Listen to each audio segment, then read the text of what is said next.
When Kamala Harris, when she's got a teleprompter in front of her, she throws out a bunch of slogans, and sometimes they sound ridiculous and sometimes they sound okay, but we can't pay attention to the slogans of Kamala Harris. We've got to pay attention to what she's actually done.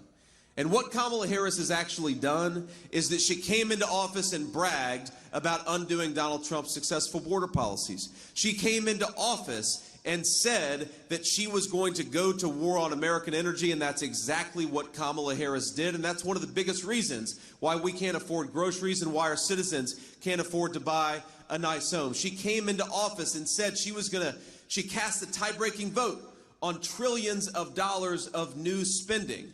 And so every time you hear Kamala Harris stand before the American people with a teleprompter in front of her and say, on day one, we're going to tackle the affordability crisis, or on day one, we're going to secure the southern border, you can ask Kamala Harris, day one was 1,400 days ago. What the hell have you been doing for the past 4 years? Stop talking about your job and start doing your job.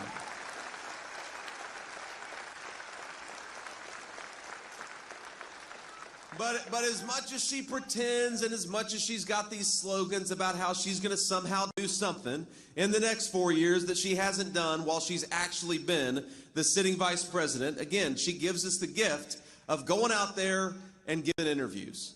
And even though they're always softball interviews, and even though our friends in the press never ask Kamala Harris difficult questions, sometimes they ask her easy questions and she still screws those up.